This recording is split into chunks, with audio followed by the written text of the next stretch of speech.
When we're young, we have an amazing, positive outlook about how great life is going to be, but somewhere along the line, we forget to dream and end up settling.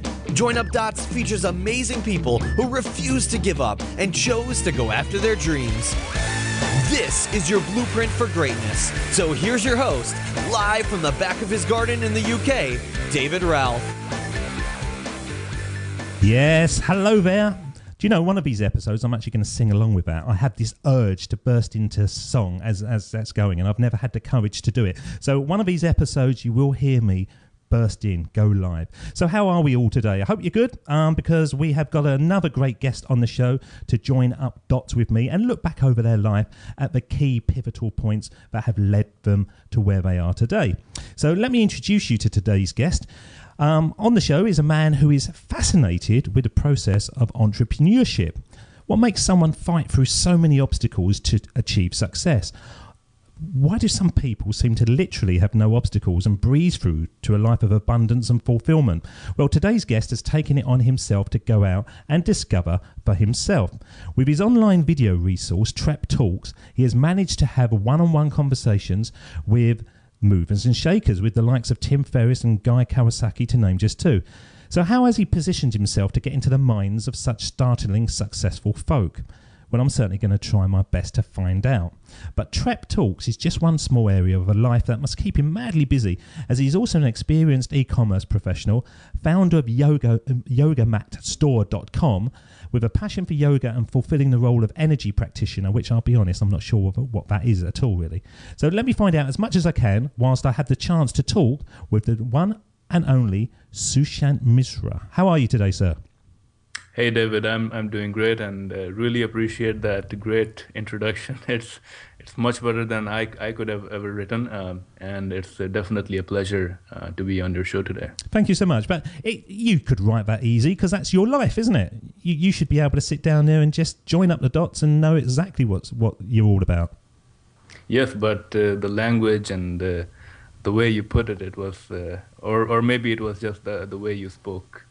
It's the English, isn't it? It's the English Yes. accent. Yes, I think that's part of it, definitely. Yes. Why do you think that? I'm going off on a tangent now, but when I watch Hollywood movies, all the baddies are always English. Why do you think that? All the baddies are English. They always are, aren't they? I don't know. That's an interesting question. What is your definition of a baddie? A baddie is someone who goes out and does ill to other people. Well, I have seen, to be honest, in the Hollywood movies, baddies of all kind, I guess. But yeah, some of them are English, and I don't see any particular connection with being an English and a baddie, but you'll have to share some examples, I guess. I will do. I won't do it on this show. Every time I see one, I'm going to email you, and I'll get you on Netflix, and after a while you'll say, God, he was right. I couldn't see it at the time, but he was right. I should mention that as an entrepreneur, I do spend a lot of time working, and I don't really get a lot of time watching TV or movies. So maybe that is one of the reasons. That is an absolute key point, isn't it? And that's one of the things that I've found when I've quit my 9-to-5 job to have, quote unquote, more freedom. Actually, many of the days I'm working twice as long as I did before. Is that a common theme that you found with all entrepreneurs? Yes, so I think it's difficult to start a project, to have a vision and try to create that vision from scratch, usually starting from a very limited resource point. And doing that takes a lot of, to bring a vision to reality, you need to have two things. Either you're spending your time, or you have money and resources to hire other people to motivate them to bring that vision to reality for you. And many times what I have found from speaking with people is the first one is the case where people are starting off with just a vision and a lot of passion and it just motivates them to keep on working. So for a lot of people, working 18 hours a day or 20 hours a day, whatever the case is, they don't consider it work, including myself. It's something that they're passionate and excited about. So yeah, a lot of times they do put in that hour, but for them it's not work. It's just bringing their passion to reality. It's one of the reasons why I only do audio, because I have aged massively since I've started doing this. Just for those reasons, to get something off the ground. I think actually looking back on it, I was a bit naive. Yes, I had passion. Yes, I had enthusiasm, but juggling sort of normal life while trying to get this going has meant very late nights, very early mornings, and it does take its toll. It's not surprising that so many people give up so early, isn't it? Yeah, and in that sense, I think ignorance, not knowing how difficult it's going to be, is definitely a bliss. And especially for startup entrepreneurs who are starting for the first time. And when I started my first project, yogamatstore.com, I didn't know how hard it was going to be, and it was really hard. And not knowing that, in fact, I think looking back definitely helped me to put in all that hard work, just keep on going, taking that step after step, and just believing in my vision and having that, I guess, blind faith that something good is going to happen. And something, the day, I can tell you the day that I got my first client, someone bought from me, it was the happiest, one of the happiest moments of my life, I think. And did that come through online? Was that like through PayPal? Ding! And there was some money sitting in your bank account? Exactly. So, when I started that project, I had taken a full-time job, which you were mentioning before as well, and I was working overnight. Fortunately, the thing was that with the kind of job that I was doing, I did have kind of a freedom to work, to have my laptop and be able to work on my project for a bit. And so I still remember that I finished my shift in the morning, and it was around 7 a.m. And I took the bus home, and I was sitting in the bus, and all of a sudden I see I used to have my BlackBerry phone at that time, and I see that I received an email, and I looked at that, and I just could not believe that I had received, someone had bought from my website, and I had received a payment, and that just made everything worth it for me, and I knew that I was on to something. I was doing something right at that point.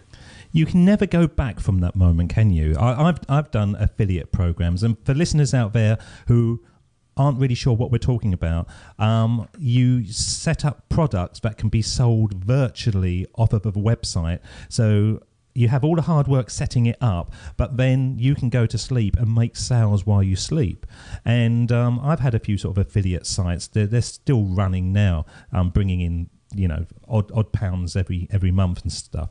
But when that first money comes in and you think, my God, I'm actually sending this website out to work on my behalf while I'm doing something more pleasurable, it's just an eye-opener, isn't it? I will never forget that first ding, and the money just came into my PayPal account. Yes, a couple of things. Number one, I think a lot of people who start in the online world, because it is such a new industry, and I definitely had some doubts. Why would someone come to my website and pay their hard-earned money? And so it was definitely an affirmation that, after working 3-4 months, putting in hard work, that it does in fact work. And if you follow the rules, create a good website, and have trust elements, and it is a genuine thing, then people do buy from you, and so that was a great affirmation. But at the same time, I do think that creating affiliate sites or this kind of project can, for some people it could be a motivation to come online. For me, the motivation was a little bit different. For me, the motivation was to get into entrepreneurship. And when I started, I did not even have an idea. So I did not know what kind of business I should start. And the only reason I started yogamatstore.com was because I have been practicing yoga for a couple of years prior to that, and that was pretty much the only thing that I knew a little bit about. And when I did some research, I found that there could be an opportunity there, and that was the reason I got into that. The fact that it was an affiliate project or an e-commerce project was really secondary for me. The aim for me was to learn from that, and I did learn about internet marketing and e-commerce and things like that. But the goal for me was, because I consider entrepreneurship a process, so I knew I had to start somewhere, and that was the project for me. And after starting that, I gained a certain amount of experience, and then Trep Talks is a second project for me, which again, it's given that I consider entrepreneurship a process, it's a process for me to really grow as an entrepreneur and a person. And hopefully this will not be my last project. Hopefully the skills that I will gain from this, and the entrepreneurship skills that I will gain from this, I will be able to take that forward and create something much bigger, that will hopefully be of value to a lot of people out there.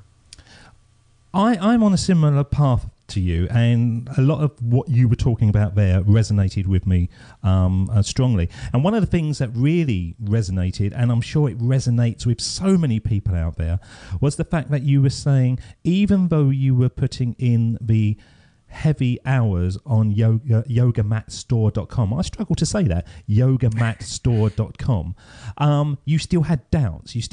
Why would people buy my products? Why? And that's a human trait, isn't it? That's something that stops so many people before they even get going. So how did you push through those doubts and actually achieve your aim? So I think the primary thing was that at that time I was not aware of how difficult it's going to be. It was a learning process for me, and I was enjoying learning online marketing. And even if no one had bought from me for quite a bit of time, I would still have kept on going. Now, what made me keep on going? That's an interesting question. I think for me, I really think that different people have different motivations for what they do.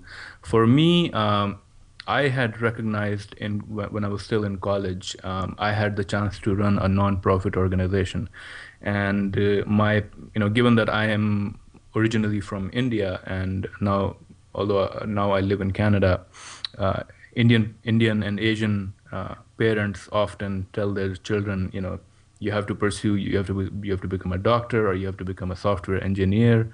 And that's a common theme in that culture, and that was something that I grew up with, and so my parents always told me become a doctor, and that was something that I was pursuing. I was doing everything to go in that direction. However, as a matter of luck, I had the opportunity to work in collaboration with UNICEF Canada, and UNICEF is I'm not sure if you're aware, it's a United Nations organization that promotes issues related with children all over the world. I had the opportunity to work with them, and I created a non-profit organization within my own college. And through that experience, working for that for a couple of years, I realized that I really enjoyed the business aspect of running an organization, and I really enjoyed being an entrepreneur and creating something from nothing. And so I think that was something that I already had. I was already an entrepreneurial personality, I think, and there is definitely a personality type that is more entrepreneurial, and it was just a realization on my part. So after having realized that if I did not pursue and grow that part of my personality, I think uh, I would not have been fair with myself. And so I think that was my biggest motivation, is realizing that I was an entrepreneur, and I had to do something to grow that aspect of my personality. And so even if I had not got that sale at that time, I think I would have still kept on going. Are entrepreneurs born then, or are they made? That is a very interesting question, and this is something that I definitely ask a lot of my guests, and I have definitely given a lot of thought too.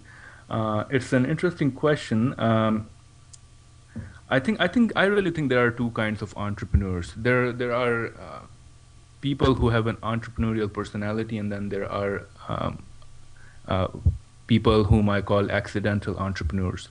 And accidental entrepreneurs, my definition of an accidental entrepreneur is a person, let's say that they're working in an industry for 15, 20 years. They have a lot of experience. They have come to know about the industry very well, and now they have identified an opportunity, and they partner up with some other people and create a business. Um, there are some people who do research, and they identify a certain technology, and then they do things to bring that technology and to monetize that technology. So I call these kind of people accidental entrepreneurs, because they through their experiences they have come across an idea that they can monetize. On the other hand, the people with entrepreneurial personality, I would consider people like Richard Branson or Elon Musk, Steve Jobs. People like these. They just have an ease and affinity with taking risk, having a grand vision, and bringing that vision to reality. And there's something that they can see an opportunity and not be afraid of going after that opportunity. And I mean, I really think that Richard Branson is definitely a great example of this.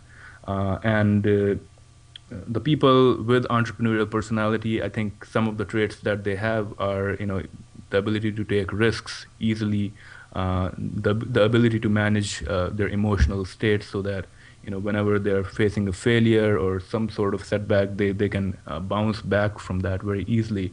Because entrepreneurship, of course, there's a business aspect of entrepreneurship where you have to learn the technical skills, the business skills of running a business, but there is an emotional aspect of entrepreneurship where you have to be very good at managing your emotions. Otherwise, entrepreneurship is just way too difficult. There's a synergy, isn't it, with entrepreneurs, where the more successful somebody becomes, the more it almost looks like they're playing and sort of making it up as they go along. Certainly with Richard Branson, you rarely ever think of him, or I don't, in a board meeting. I always think of him jumping out of airplanes and doing silly stuff. But of course, that is him growing his brand, and that's the way he does it, and he does it sort of very successfully. But with your conversations in your online Trep Talks, your video interviews, and I'm very interested why you've done them as videos. Have you found that the more successful the people are, the more they feel like they're just having fun? Well, I sure hope so. That definitely depends on how people perceive themselves as successful. But I really think that, as I mentioned before, entrepreneurship is a bit of a process where you're developing skill sets.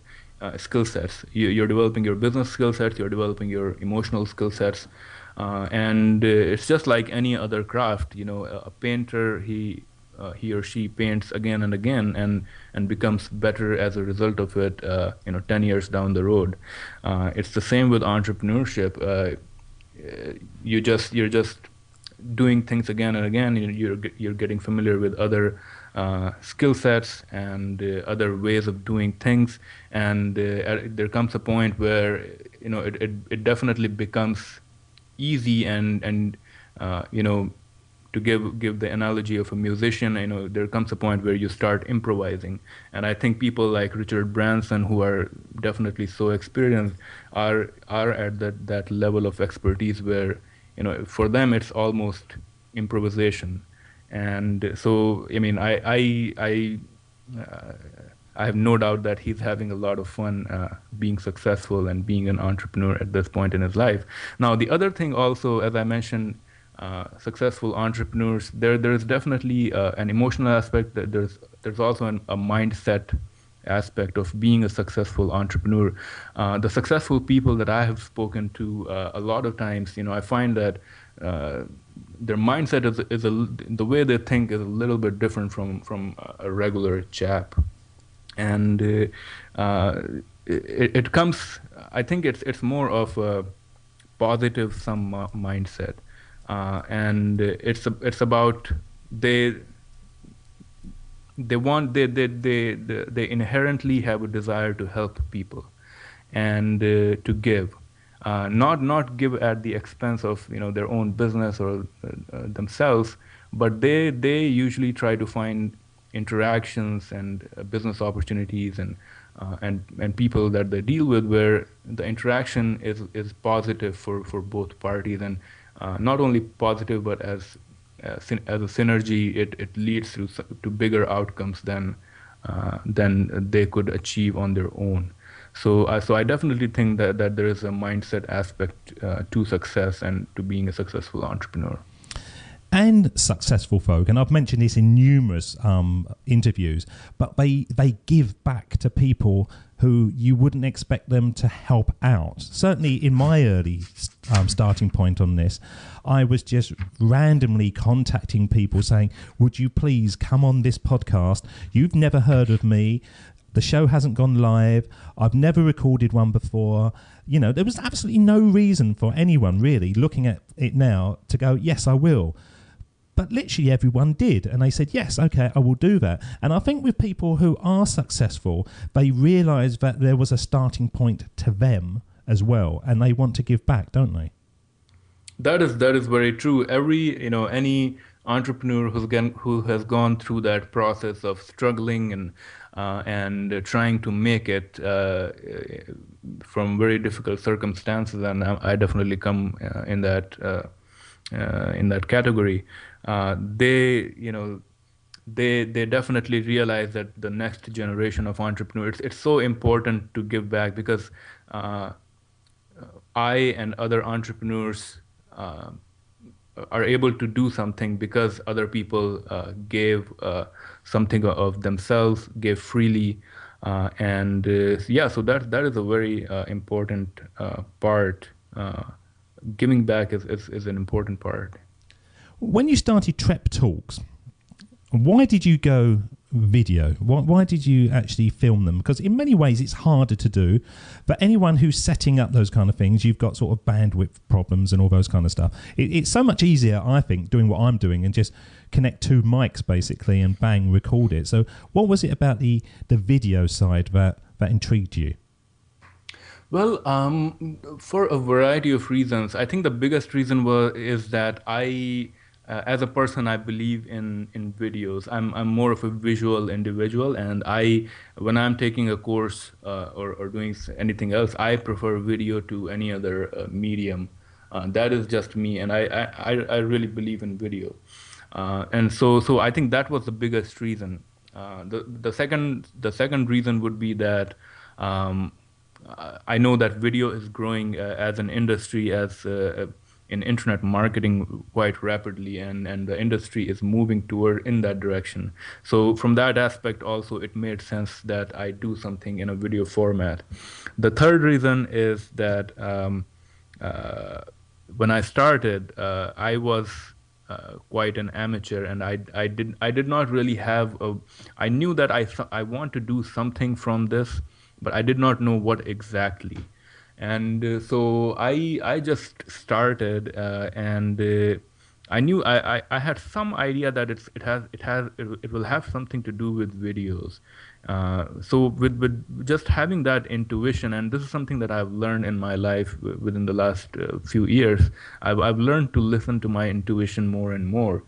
And just having that intuition, I went with that. And now I'm at a point where I really want to take Trep Talks to making it not just an interview website, but creating more of an educational website for digital entrepreneurs, where I bring in experts and they teach entrepreneurs on very specific subjects related to digital entrepreneurship, and that is definitely going to be to make a lot more sense on a video format and a screen-based format. So those were some of my reasons, but I think my biggest reason was that I really believe in video as a format. I love the fact that you used the word intuition, because I'm just about to play a famous speech by Steve Jobs, who says almost exactly the same thing.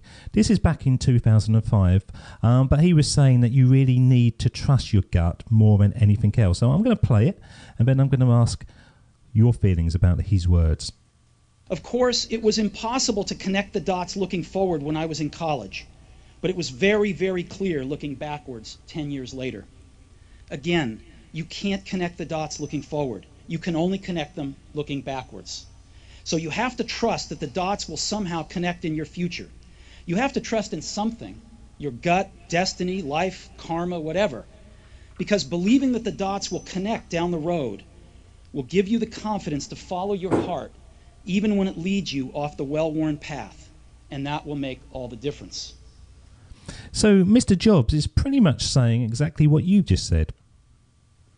Yeah, I think so, and I of course I've listened to that speech many times before, and I completely agree with him. Just based on my own personal experiences, I know that in the past, and I think that this is something that a lot of people do in life, is that they will go after a job, they will go after a relationship, they will go after an opportunity because it seems it's a shiny thing. And what I have realized is a lot of times, even though they would, even though subconsciously they know that it may not be the best thing for them, and I think it does take a little bit of training to listen to that subconscious voice that you have, to listen to your gut feelings, and the people who don't listen, it's almost that the path that destiny has set for you, you're trying to push yourself away and take yourself in a different direction. And a lot of times what ends up happening is, they have some sort of a setback or failure, going in that path. And it has happened to me many, many times where, I wanted to go after a job because I thought it would make me look good, it will pay me good, and in the end it never worked out the way I wanted to. And looking back, I mean, it was always a mistake. And now I have learned to listen to my intuition a lot more, and it's almost a bodily feeling. And a lot of people may not be able to be familiar with what I'm saying, because a lot of people are not very in touch with their bodies and feelings. And the fact that I practice yoga and some of these body exercises, I've become to get in touch a lot more with the energy in my own body and things of that nature. And I almost feel that if I'm in a situation where something is not right, or I'm trying to make a decision where my subconsciously it's not the right thing for me, I start getting certain kind of gut feeling in my own body, and it's a feeling. I mean, it's a very real feeling. And so I have learned to listen to that. And And on the other side, when I'm doing something that is in line with what I'm supposed to do with my interests and with what I like to do, it's you get a very light feeling in the body. And so I've definitely learned to listen to my intuition and follow it, and more often than not, it has served me well. Does life become easier when you find that thing that you really want to do? At first I don't think so, because I think it's you have to be quite fortunate to find what you like to do, because a lot of people don't even realize what is it that they truly like and want. And so a lot of times I advise young people to involve themselves in a lot of different experiences, and what that allows you to do is, hopefully some experience will lead you to a path where you realize that and you find out that that is something that you enjoy doing.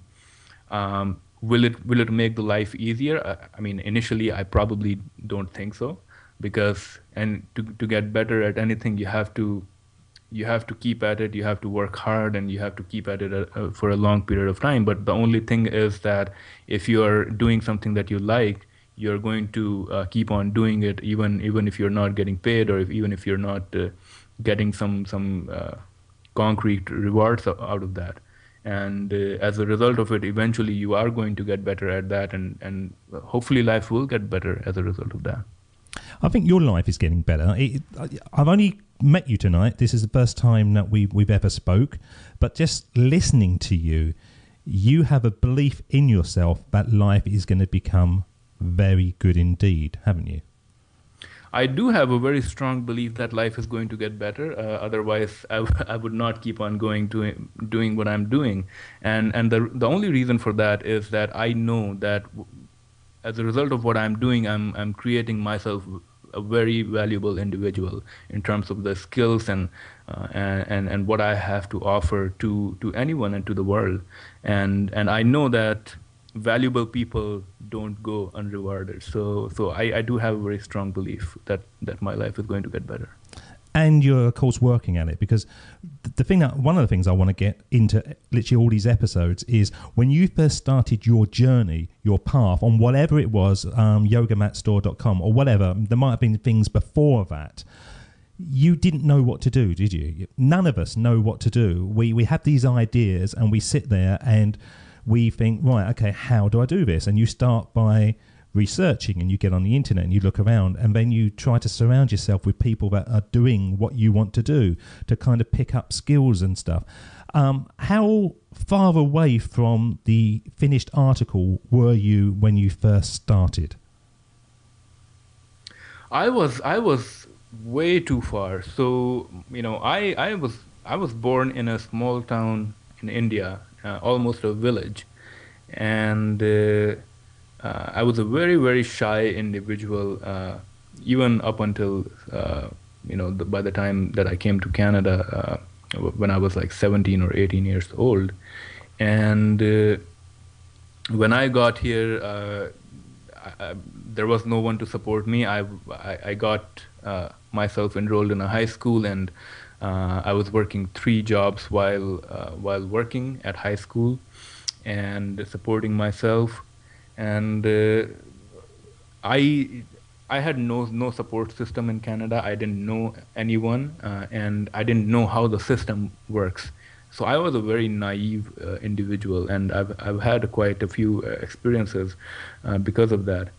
And I think the big thing that I found for myself in life was the only way to learn is to just take a lot of risks, and I really think that my entrepreneurial personality helped me to do that, is just to do a lot of different things, involve myself in a lot of different projects, and learn and really listen to my gut feeling as to what works for me and what does not work for me. And once I realized something just a gut feeling that this is something that may be of interest to me. I just followed it blindly, and something else came out of that. Met people, and again, a lot of people are very kind and to help you. So I was quite far away, and up until college, I did not know. I was still going on the idea that my parents telling me that you have to become a doctor, and just by doing different experiences, I thought that entrepreneurship is something that would be interesting to me, and I followed it, and here I am today. On Join Up Dots, can it get any better than this? It's a great opportunity and experience. I'm learning. It's the pinnacle, I promise you. What is it about Asian families and the desire to have their kids as doctors? Because I come from the United Kingdom, and literally, I would say 95% of our doctors are Asian. Well, what is it about the doctors that the parents like so much? Well, it comes from. It really stems from, and it's not just an Indian thing. I think it's the same thing with Chinese parents and a lot of Asian countries in that area, and the reason for that is really cultural and geographic, and it's that a lot of those countries are poor, and a lot of those countries have a lot of population, and as a result of that. There's a lot of competition that people probably in UK or Canada or US cannot wrap their mind around, and so one way out of that poverty and competition and everything else that goes along with that is to have a job that pays you well, and in a lot of those countries, it's either you become a doctor or you become a software engineer or you get in some sort of civil services job. So that is the reason that the Asian families have this mindset that they really want to promote their children and prepare them so that they can get one of these jobs so that they can live their lives better and hopefully. Create a better future for their children and families. Do you think that will change with the explosion of the internet that we're seeing? Just the fact that you and myself were having this conversation, and you're in Canada, I'm just outside London, and we click a couple of buttons, boom. Do you think that the sort of Asian families will ultimately pull away from standard careers like that and say to the young Sushants of the world, why don't you set up a website and start selling your own products and that kind of thing? Yeah, I think that is very true, and the world is definitely changing very rapidly. Even if you look at in the last 20 years and even in the last 10 years, the world has really changed a lot. And the world, in my opinion, will become a lot more open in the coming years. And so the barriers and hopefully not just in the Asian countries but other poor countries in the world, in Africa, there will be a lot more push for people to pursue paths and careers that they find fulfilling and that they enjoy doing. And I really think there will be a lot more entrepreneurs coming out as a result of that change, and that is a mission that I'm personally promoting with my project Trep Talks, and as just as an entrepreneur, this is an area that I'm quite passionate about, and because I really think that a lot of the problems that we have today in the world can be solved using entrepreneurship and creative entrepreneurs using their skills and talents to solve some of the big problems in the world. On your site, you talk about wantrepreneurs and entrepreneurs. Well, what is the kind of difference between the two? Because until recently, wantrepreneur was just a made-up word. I'd never really heard of it. But now you hear it more often, especially in the online world. Well, what is the difference between the two? Well, I think I personally don't I think that even a person who's wanting to be an entrepreneur or who's wanting to do something, I personally consider all experience to be good experience. Hopefully, you know, if someone is pursuing something or entrepreneurship for reasons other than that they really want to. So if a lot of times people get into entrepreneurship because they see role models like Elon Musk or Richard Branson or Steve Jobs, and they think that I want to do the same thing. It's just like people go to Hollywood to become actors and actresses because they see the glamorous lifestyle, and but a lot of times they're doing it for the wrong reasons. But I don't consider it a bad thing, because I think that hopefully through that experience they're going to learn something about themselves, and they're going to hopefully find something to do that they truly enjoy, or find an entrepreneurial project that would be in line with what their skills and interests are. So I really don't consider a entrepreneur to be a bad thing. Because I think it's all the same, really. I think it's an entrepreneur is just really an action taker, isn't it? It's somebody that isn't salary based and actually has to develop the hustle muscle and get out there and shake things up. Sure, yeah. So I guess then a entrepreneur is going to be someone who's just not profitable yet. Yeah, I think so. I think I'm in that at the moment. I'm doing this out of the love of doing it. And I agree with you totally, as you were saying earlier.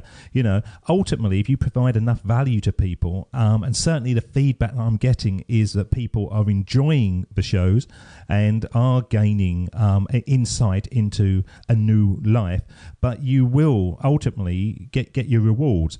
But on the business side of things, it's not me at all. I just know that from the moment I've started creating this business.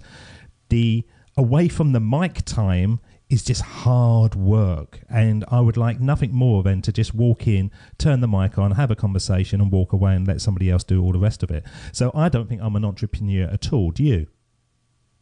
No, that is not true. As I mentioned before, entrepreneurship is really it is hard work, and I would like to quote Elon Musk's definition, or I believe he said someone else told him this, that entrepreneurship is like looking into the abyss and chewing glass, and what it really means, the looking into the abyss part is that you have a vision and nothing else, and it's almost like you don't know what's going to happen next, and you don't know where your actions are going to lead you. And chewing the glass part is that as an entrepreneur, a lot of times the first time entrepreneurs have to do things that they don't enjoy. So maybe you enjoy talking to people, but afterwards maybe you have to edit your interviews, and you have to market them, and all of those things that maybe you don't enjoy, and you have to do that until you have enough resources so you can hire other people who can help you with those things. But that I think that is definitely the dilemma of an entrepreneur. When to hand it over to somebody else. Certainly in the early stages when you are building it and you're financially strapped a bit. So many people have said to me, so many of the entrepreneurs and, actors and whatever that I've been talking to, they all say, as soon as you can, get a coach, and also outsource the things that you're not very good at. But there's a tipping point, isn't there, when you're trying to get something started and you don't feel that you've got the money to actually push it in that direction, even though if you did, you'd probably be able to get things up and running a lot quicker. Yes, and a lot of times you have to be creative and come up with creative ideas to either come up with the money or find people who can help you with your project. And a lot of times, if you have a grand vision and if you're very passionate, you're going to find people who would be willing to work you as a partner and help you with their expertise, and that is definitely a good way to kickstart your project. because you have kickstarted Trep Talks. When I was looking at it yesterday, as I knew you were coming on and before the show, I was surprised by the caliber of some of the people that you've had on there. Certainly somebody like Tim Ferriss, which he may not be a name that every listener is aware of, but certainly once again in the online world, he's a big cheese. How did you manage to get him on your show? Yeah, he's a big deal in North America for sure, and also in the online world. Well, I interviewed Tim Ferriss in person, and believe it or not, he was one of the first people whom I interviewed, and just as a matter of luck, there's a lot of things in life, that you will find as an entrepreneur when you start out on your journey, on that looking into the abyss journey. You'll find that a lot of things happen that you'll find yourself saying, if that was not luck, I don't know what that was. And that was something along the same line for me. My meeting with Tim Ferriss. One day I was just on an events website, and I found that Tim Ferriss was going to be in town for an event, and just following my gut, I didn't know, I will get the chance to meet Tim Ferriss or be able to talk to him. I was just following my gut because it was a huge event. There will be a lot of thousands and thousands of people there. Why would Tim Ferriss want to talk to me and provide interview responses to me? I mean, I didn't even have a single interview on my website. So I just followed my gut, and I somehow and there is definitely a hustle aspect of this. I hustled my way in, and I somehow persuaded one of the event organizers to give me backstage pass to Tim Ferriss. I asked him, I gave him my card, and he declined. And he said, no, I can't, I have to talk to a lot of people. I won't be able to do this. And, I mean, it was just pure perseverance. And I just stuck around, and I was, he was there, and he saw that I persevered. I didn't try to force anything on him. And, after 5-6 hours of waiting there, and he was there, he was looking at me, and I asked him again, and it was, I think, midnight at that point, and he said yes, and that was that. Well, good on you for perseverance, because that's what it's all about. As you were saying that, it wasn't Mastermind Talks that he was at. Which Mastermind Talks? I was interviewed a chap, I think he was on episode 12, called Jason Gaynard, who runs a kind of mastermind conference in Canada, just down the road from you. And I was wondering if it was that event that you met him at. Oh no, it was a local event, an organization, a government organization that's for entrepreneurship. They support entrepreneurs. I don't remember the exact event, but I don't think it was not the mastermind event that you're referring to. So just bringing us to the end of the show, what is your favorite dot when you look back? What was the big dot that really started pushing you to where you are now? Sometimes it's a good thing, and people say, thank God it was. Other times, at the time, it was a bad thing, but now they look back on it and it was a positive. But is there a centralized dot to your path that you can actually look back and go, yes, that was the moment? Yes, when I look back, I think one incident, one event definitely stand out from everything else, which I believe that definitely changed the trajectory of my life and me being an entrepreneur. And that was after graduation. As I mentioned before, I decided to pursue my intuition and wanted to start a business, but I did not know what kind of business to start, or I didn't have any idea or even resources to start a business. So the first thing that I did is get a job selling telecommunication products. It was at telemarketer job, basically. And at the beginning, I thought that it was going to be a temporary thing, but that's the thing with a 9-to-5 job, that you get addicted to the paychecks.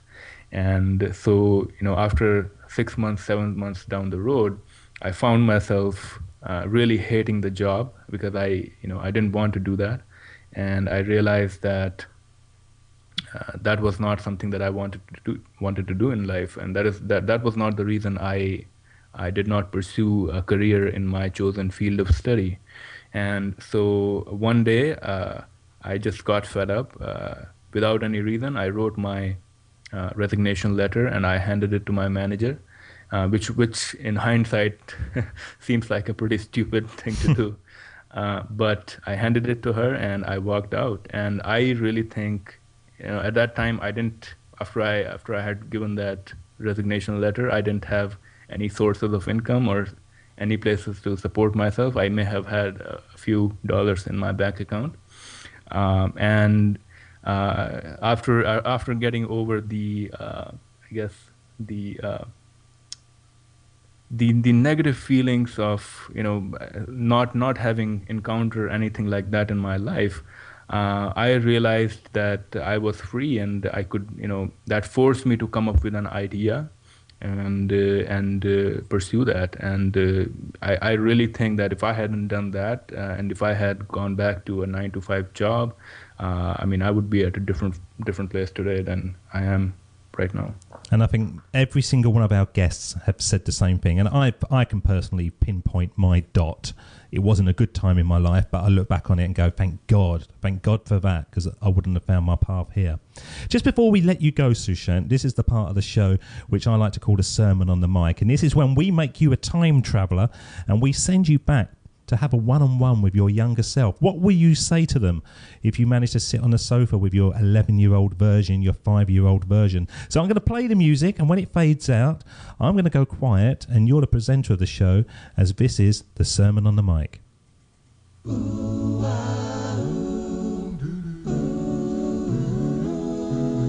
Here we go with the best bit of the show, the Sermon on the Mic, the Sermon on the Mic.